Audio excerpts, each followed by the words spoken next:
Bonjour et bienvenue. On va faire aujourd'hui du draft majeur. Donc on va commencer une série de vidéos sur la draft majeur. Donc la draft, hop, on va y aller. Donc, tout est expliqué ici, hein. Bon, en gros on choisit une carte à la fois, il y a des boosters de draft qui vont passer, je vais vous montrer ça, jusqu'à ce qu'on ait de quoi construire un deck de 40 cartes. Et ensuite, on se bat. Une fois qu'on a notre deck, on va se battre. Et tant qu'on a moins de 3 défaites, et ben on monte. Et on peut avoir du coup jusqu'à 6 victoires, 7 victoires, 7 victoires. Et on a des bonus supplémentaires. Alors c'est intéressant pourquoi les drafts, notamment parce que vous gagnez des gemmes, vous voyez, à 0 victoire, vous gagnez déjà 50 gemmes. Donc même si vous êtes mauvais en construction de deck et que vous choisissez vos cartes n'importe comment ou juste pour choisir des cartes rares pour les avoir dans votre collection de cartes pour plus tard et que ça vous fait un deck un peu moyen voire un peu pourri, peu importe, ça vous permet de gagner des gemmes et du coup vous pouvez acheter votre passe de maîtrise qui coûte 3400 gemmes. Donc l'idée c'est de faire suffisamment de draft pour gagner des gemmes. Donc vous avez deux solutions pour payer des drafts. Donc les drafts majeurs c'est les plus chers, d'accord, mais les prix sont plus importants aussi, hein, potentiellement. En tout cas dès que vous allez commencer à gagner 2-3 parties, 2-3 victoires, vous allez avoir des prix qui commencent à être très importants en termes de gemmes. Et donc il y a moyen de gagner des gemmes beaucoup plus rapidement qu'en draft rapide. Là les drafts majeurs, comme ici, ça coûte 1500 gemmes ou 10 000 pièces d'or. Alors, si vous mettez de l'argent dans le jeu, payez avec des gemmes, hein, mais si vous voulez mettre le moins d'argent possible dans le jeu, payez avec des pièces d'or, et puis vous gagnez les pièces d'or en fait en faisant des matchs, en jouant suffisamment en fait.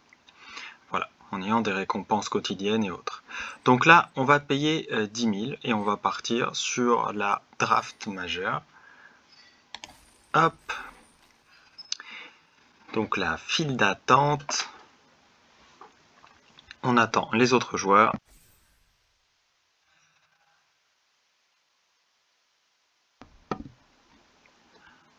Donc là, ça arrive tranquillement. Ok, tout le monde est prêt. On met qu'on est prêt aussi. Et on va commencer à choisir des cartes. Alors, j'ai une stratégie. Donc soit vous prenez des cartes rares. Comme ça vous fait des jetons, puis vous voyez bien ce que vous arrivez à construire avec. Soit vous avez une stratégie, ou vous tentez une stratégie. Donc là, moi, je vais tenter ma stratégie classique. Donc je pars souvent sur... En tout cas, sur ce deck-là, je pars souvent sur du rouge-noir. Parfois avec une pointe de vert. Je vais vous montrer si ça sort. Ok. Donc, ouais. J'ai des terrains qui sortent en rare, mais ça m'intéresse moyen. Donc, on va prendre... Ouais, on va prendre des grosses cartes aussi. Rouge, noir. Ouais. On va prendre ça, ça sera bien. Donc là, après, vous voyez, vous avez là où sont les différents boosters, donc qu'on est en train d'ouvrir. Après, ça peut prendre plus ou moins de temps, hein, il y a souvent un peu de temps d'attente. Là, ici, bah, ça stagne un peu, lui, il attend aussi. Les gens peuvent mettre plus ou moins de temps à choisir. Après, on a un chrono pour chaque sélection. C'est un chrono qui peut durer jusqu'à quasiment 1 minute. Après, quand il reste plus qu'une ou deux cartes, ou trois, bah, c'est à peine une dizaine de secondes. Donc ça va de plus en plus vite plus on avance dans le booster. Donc dans ma stratégie, je prends Javelinière, Goblin, en tout cas avec cette extension Donjons et Dragons. Et après des objets contact mortel, enfin des équipements contact mortel, artefacts et autres. Donc vraiment l'objectif de faire des drafts, Il y en a plusieurs, ça peut être, comme je disais tout à l'heure, de gagner au moins 3400 gemmes à chaque fois qu'on a besoin de renouveler le pass de maîtrise, donc tous les quelques mois, toutes les quelques semaines en tout cas, on va dire. Donc ça va être important. Ça permet de le renouveler gratuitement si on joue assez. Ensuite, le fait de choisir des cartes et de construire un deck avec, si vous n'avez pas l'habitude de construire des decks, et du coup ça vous permet de développer cette compétence-là de construction de decks, de les tester tout de suite après, et de voir en fait un peu où vous vous situez par rapport à ça. Donc c'est plutôt efficace.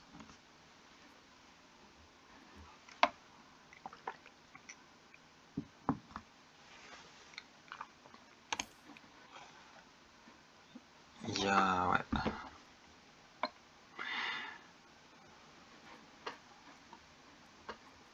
Là, ce qu'on me donne, c'est assez moyen comparé à... Ah, petit bug serveur, c'est bon. Ok, on va choisir ça. La dague de rechange peut toujours être utile. Hop, ensuite, 2 blessures à n'importe quelle cible, créer un jeton trésor, ça peut être bien. Hop. Donc là, la dague, elle va infliger... Enfin, elle va augmenter l'attaque d'une de mes créatures. Et elle peut infliger 1 si je la sacrifie. Donc ça permet d'infliger des dégâts un peu où on veut. Ça peut être sympa. De toute façon, là pour le moment, la javelinière Goblin toute seule, c'est loin d'être incroyable. Hein. En fait, quand elle bloque, elle inflige une blessure à une créature ciblée qui la bloque. Donc c'est sympa, mais c'est loin d'être ouf. Après voilà, le fait de faire des drafts, ça va vous permettre effectivement de développer vos compétences en construction de decks. C'est des decks de 40 cartes. C'est plus simple, entre guillemets, que des decks de 60. Mais on est quand même plus restreint. Donc c'est des choses qui se tentent.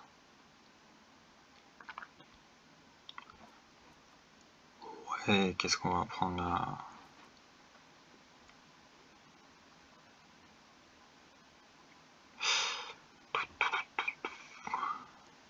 Ouais. On va prendre ça. Après, on fera le tri. Alors, ouais. On va prendre ça. On va prendre ça. Donc l'idée, c'est d'avoir un maximum de jetons trésors qu'on va pouvoir sacrifier pour pouvoir ensuite piocher des cartes avec les cartes qu'on a prises. Ok, là, il n'y a rien qui nous intéresse. On va prendre la carte la plus rare. Voilà. Donc, là, prix de la loyauté, on va probablement l'enlever. Bah ça, on va l'enlever. Je joue souvent avec des decks qui font 40 cartes. Maintenant, parfois un peu plus. Ça dépend si j'ai besoin de piocher des cartes spécifiquement ou non. Attendre de booster, ok. Bon là, on va prendre ça. Là ça va un peu plus vite, c'est les dernières cartes, ça tourne un peu plus. Vous voyez, on a moins de timing ici. Voilà, nouveau deck, enfin nouveau booster, plus précisément. On va prendre ça.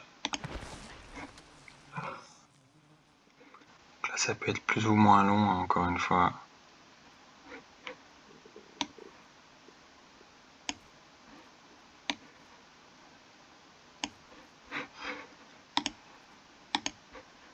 Donc les stats du deck, on est à 2,8 en moyenne. Ok. Là, est-ce qu'il y a une carte qui nous intéresse? Absolument pas. En tout cas, pas plus que ça.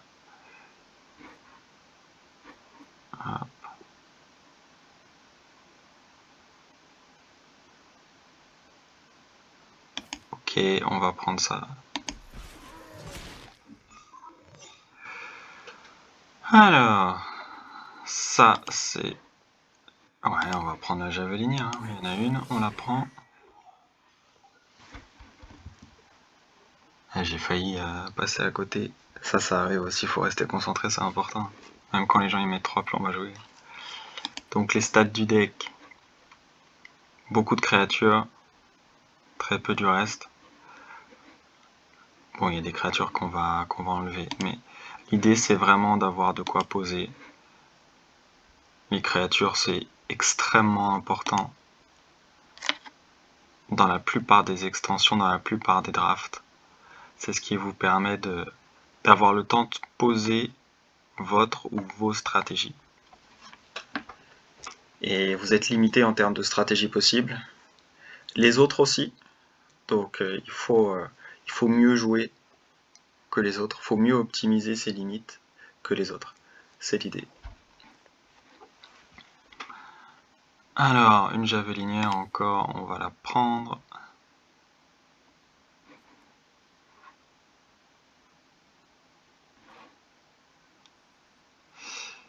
En réalité, là on va arriver à 3 javelinières, ce qui est assez fort, mais si on n'a aucun équipement qui correspond, il nous faut un équipement contact mortel en fait. Ça peut être un talisman, ça peut être une épée, peu importe. Il nous faut du contact mortel en équipement, sinon la stratégie elle sort pas. Et donc ça va être plus complexe. Après, peu importe, hein.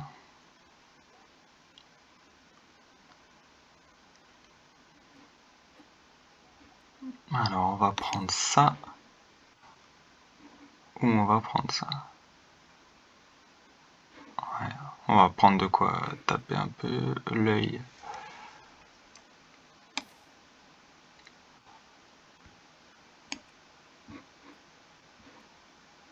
Ouais, on va prendre ça. Ici, est-ce qu'on prend ça ou ça?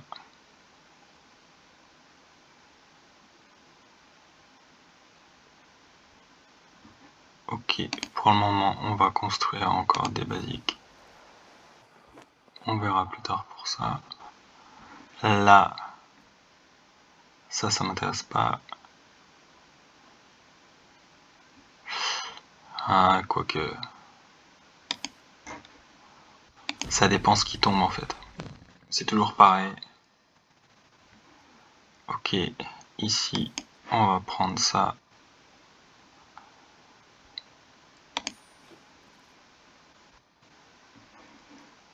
Là, ici, on va prendre ça.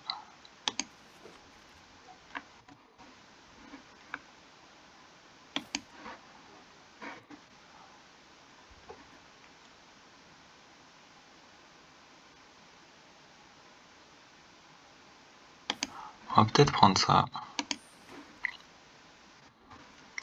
Là, on prend ça. Là, on aura un peu de choix. Ce qui est plutôt bien. Ça va dépendre vraiment de ce qui tombe.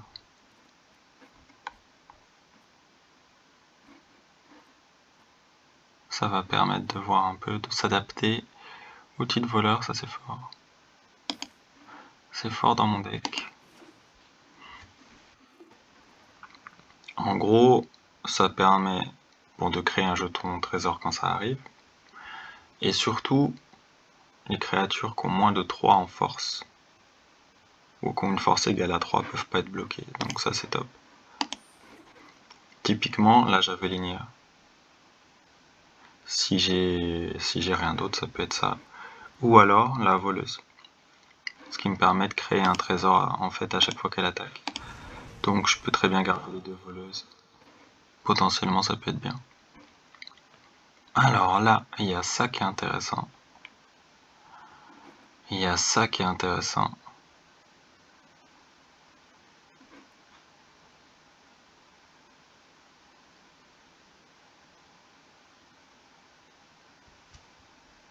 Ok.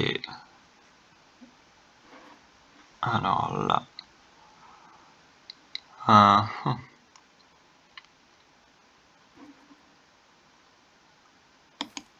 on va reprendre ça. Ouais.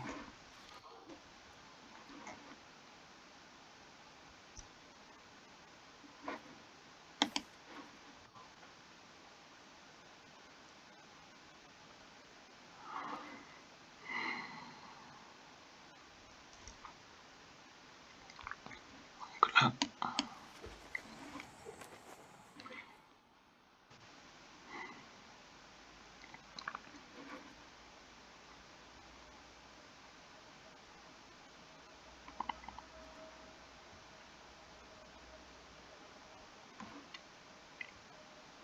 ok, ça c'est assez fort dans mon deck.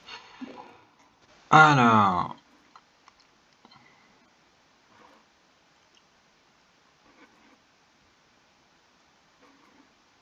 ok, ça c'est toujours assez fort dans mon deck.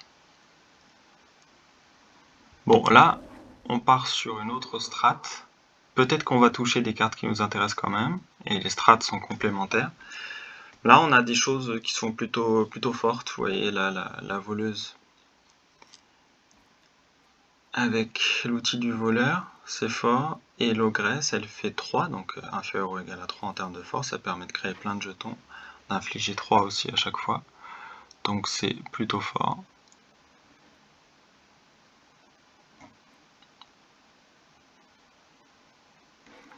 Ok. Ouais.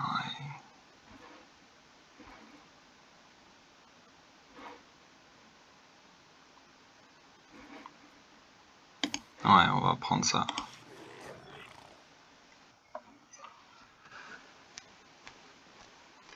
Là, on n'a aucun équipement qui nous donnerait du contact mortel. Il en existe au moins 2 en noir. Un qui est rare, c'est l'épée. Et puis le talisman qui est en rareté intermédiaire.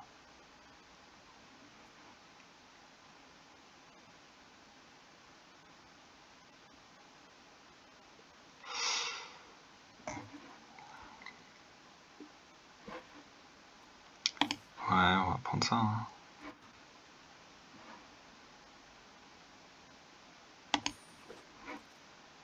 Allez.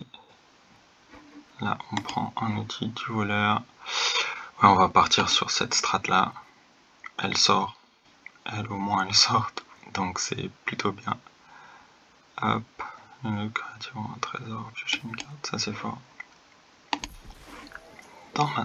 Dans ma strat actuelle, c'est fort. Hop. Envoyer jusqu'à une carte ciblée. Tac. Donc là, on va pas jouer donjon. C'est un choix difficile. Je vous assure que dans cette extension, c'est un choix difficile de ne pas jouer donjon. Mais c'est important.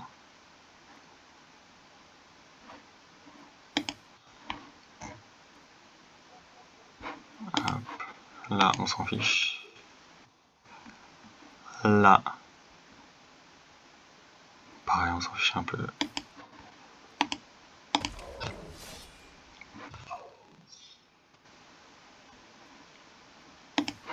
Ouais. Donc là, on ne touche plus rien, malheureusement. Donc, je pense qu'on va finir là-dessus. Voilà. On finit là-dessus. Alors, pour finir, donc, déjà, on enlève toutes les cartes qui sont ni rouges ni noires. Enfin, plus précisément, qui n'ont aucune de ces couleurs-là chez elles. Ça, on enlève. Ensuite, armure de cuir. On va en mettre une. État cadavérique. Ok.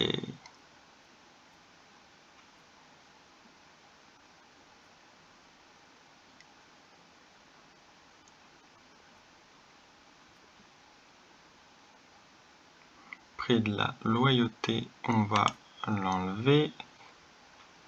Manticore, on va peut-être garder ça, on va enlever.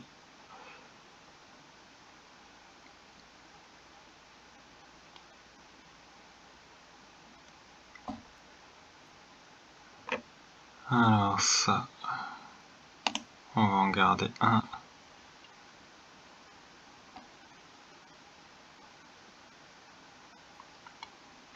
Ça on va garder, ok. Donc là,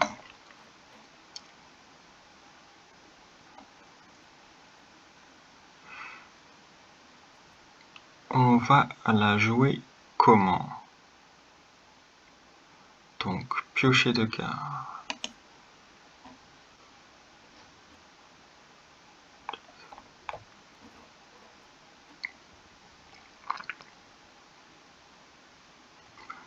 Donc on va avoir beaucoup de jetons trésors, donc on aura des artefacts à jeter. Donc on va plutôt faire comme ça, on va optimiser le mana.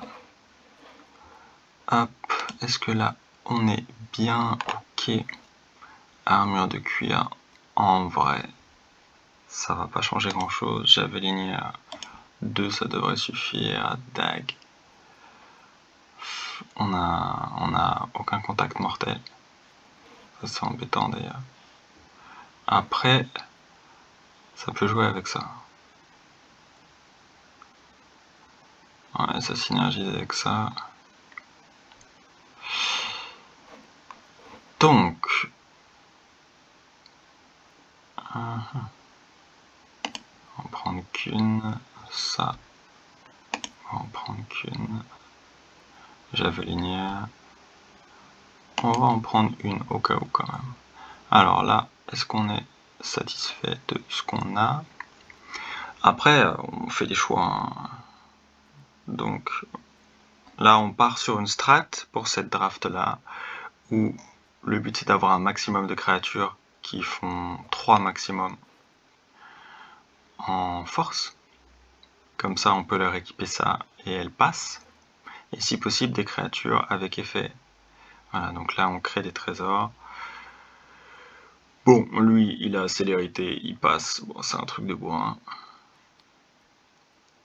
Et voilà, en fait. Hein. On va pouvoir piocher des cartes, probablement. On a ça, sacrifier notre créature ou un trésor, piocher une carte. Avec l'ogresse, on peut créer des trésors. Donc, on va peut-être pouvoir piocher des cartes régulièrement. Ok. Et ben, on part là-dessus. On a 17 terrains.